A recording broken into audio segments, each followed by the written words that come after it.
一応これがいっちゃん初めにサンプルで作ったバッグになるんだけど、もうかれこれ何年経つんかな。だいぶ4年5年ぐらい経ってるかな。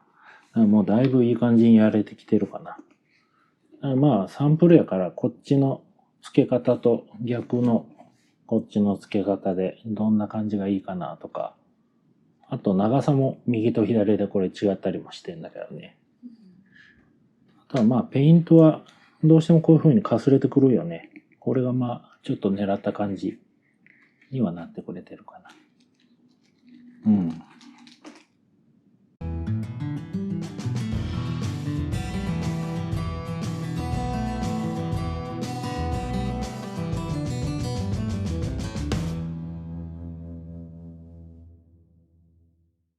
エーツバッグはそもそもどういった背景で生まれましたか？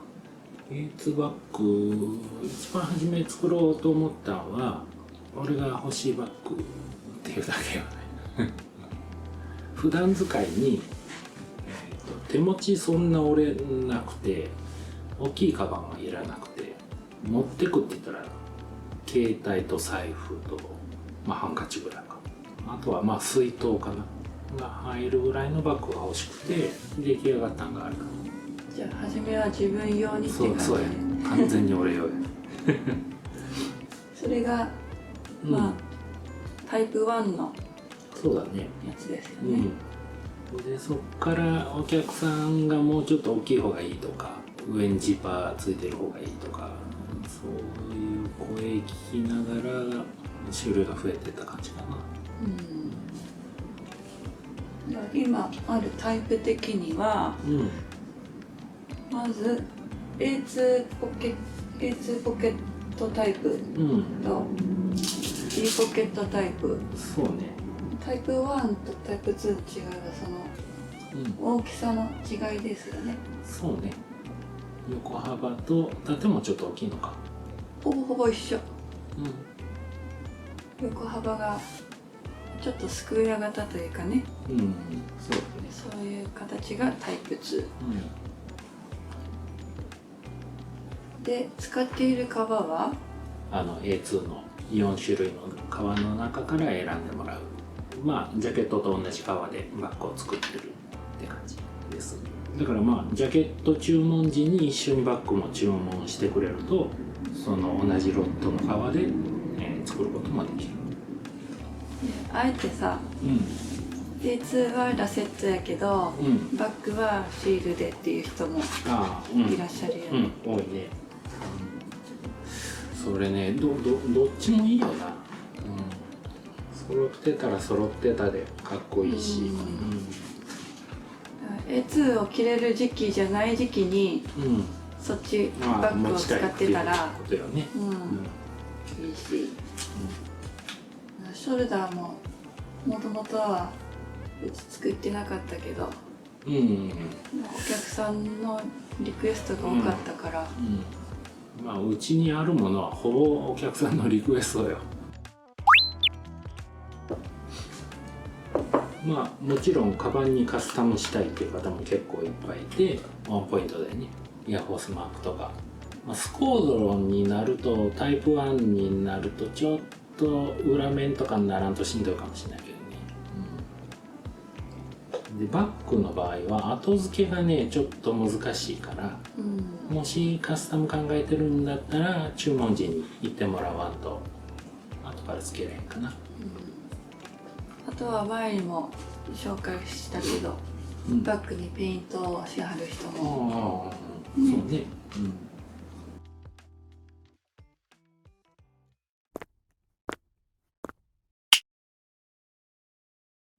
結構ねこだわる人やから、まず D 缶を、特注で作ってもらったシルバーの D 缶に変えたり、裏地をだいぶ厚めの帆布の生地で作ったりとか。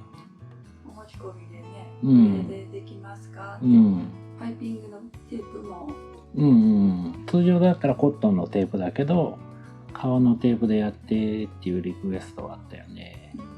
パイロットウィングの、パイントかな。階級書もついてんね。いいよね。ブラウンのデッドストックのシェブロンジッパーを内ポケに使いたいって言って、これはもう持ち込みで持ってきてもらって。贅沢な仕様やね。めっちゃ贅沢やで。見えへん部分にこだわる変態さんやもんな。自分だけ分かってるってのもいいよね。そうやね。人とやっぱちょっとでも違うのな、いいよね。A2 のパチポケとかはいらなくて、前面にジッパーだけ欲しいっていうような、もうシンプルなやつよね。ちょっと小ぶりになるのかな。持ち手だけを肩にかけれるような長さにちょっと長くしてっていうような感じだったのかな。王さんの奥さんね。これは一からフルで型を起こした感じよな。これもこだわってるよね。そうやね。ポケットが。奥さんのだから使いやすいように、ここのポケットはこうでこうでっていう長さとかもね。持ち手も。そうね。肩にかけれるように長くよね。ブラス使ってるけど、これは完全旦那さんの趣味よな。ブラス好きやからな。近所の焼肉屋さんのおばちゃんの神谷のバッグを見て、これええやって言って聞いてくれてね。で、前にこんなポケットがあったらとか、これも女性やから肩からかける、そうだね。女性用だとやっぱ、肩からかけたいっていう人多いよね。これ一番最近出来上がったバッグ、ワンちゃんと一緒に引き取りに来てくれて散髪したてのワンちゃん今からね、会社を大きくしていきたいとか、そういうこともあってパッチも増やしていきたいとか言ってたよな。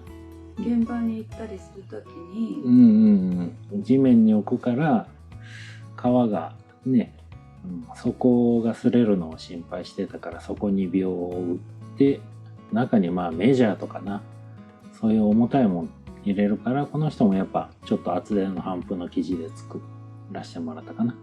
基本的に A2 バッグなんだけどこういう風にちょっと変更かけたりとか、そういうこともできるから、一回相談してもらったらこれできるよとか、そういうことは、要相談よな。ただこうフルオーダーというかさ、うちにある方やったらそこまでね。そうね、値段は抑えれるけど、新しくパターンから作るってなるとやっぱちょっと値段は張っちゃうかな。あとは納期やな。納期はどうしてもな、1個受けたらすぐ作ればいいんやけど、なかなかそういうわけにもいかず。パターンからだから。そうやな。そのパターンがほんまにうまくいってるかっていうのを確認してから入るから。フルオーダーの流れだと、相談、ここに来てもらって、こんな形がいいで、形が決まりました。で、次は、うちがパターンを引きます。で、そのパターンでどうかっていうのをちょっと試作をうちが簡易的なものを作ってみて、で、それで OK そうやったら本番の方を作るっていう形になるから、時間も費用もちょっとかかるかな。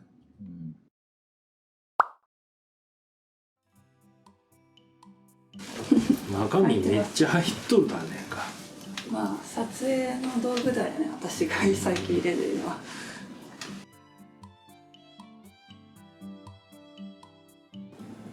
これスタッフの、これはサンプルじゃないよな、売り物として、ちょっと使ってみな分からんからっていうことで使ってるやつよな。もうだいぶツヤが出てきてるのかな、こいつはね。これでどんなもん使ってるよ。使ってるとこ見たことないけどな。ほぼほぼ置いてるだけなんやけど。そうやな。でも1年2年ぐらい。3年ぐらいは使ってんじゃない？実質どれぐらい？半年ぐらいか。でもやっぱそうやってツヤとかさ、出るよな。ほんで再度見てもらうとさ、ちょっとこれロットが多分違うかはないな。そう。いやでもいい感じちゃう。それもいいよね。どんなんが来るかわからへんけどな。同じラセットの革なんだけど、ロットの違いによって、微妙にちょっと違う。エイジングが違ってくるね。だって作った時はそんな分からへんやな。一緒やっても。そうね。まあだからこんなんもできちゃうけど許してね。それは作ってる時には一緒やと思って作ってんねんけど、エイジングしたらちゃうやん。まあそれがだからやっぱね、A2 やったらそんなことならへんやん。まあまあ同じからで撮るからな。そこはロスで撮ってるからな。バンドもさ、バンド。あとはこのバンド作ってくれっていう時はまだこのジッパータイプがなかった時はな。だからまあこれで止めたら開かんよっていうバンド。ちょっとこれサンプルだからもうちょっと本ちゃんしっかりしてるというかぴっちりしてるよね。ジッパーつけるまでもないけど、でもガバッと開きたくないっていう人にはそれぐらいでいいかな。まあ開いてもらったら片側で止まってるからこのまま使えるって感じだな。いいんちゃいますか。くったくたに使い込んでくれてる人はいるよね。びっくりするぐらい。どうやったらこうなるのっていう。それこそ第1号の第1号だよね。バッグも。バッグも第1号か。まあ A2 のエイジングと一緒にこうやってね。バッグのエイジングもバッグは年中持ってますから。多分バッグの方が先にやれると思う。在庫があるやつやったらね。そのまま持って帰ってもらってね。レート言わせてもらってもいいし、ありますからね。ない場合は受注生産になるから、その時の状況によって。一応何個かな、絶えずここにあるようにはしてるけど。お目当ての色があるかどうかっていうのもね。そうだね。なかなかあれでしょ。F2 作ってその合間とかにパッチとかバッグとかってなるから。ね、量産ができないっていう。そうやね。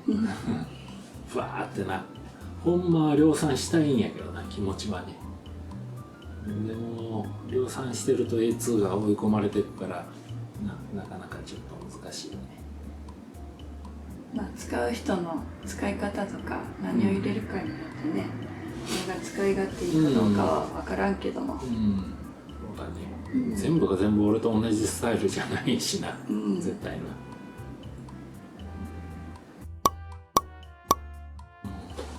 一応タイプ1だと三田市のふるさと納税にも載ってるから納税時期にはチェックしてもらったらバッグとちょろっとパッチが載ってるかな。まあちょっと気になったら遊びに来てもらうのが一番僕は嬉しいんで、見に来るだけでも全然 OK やし。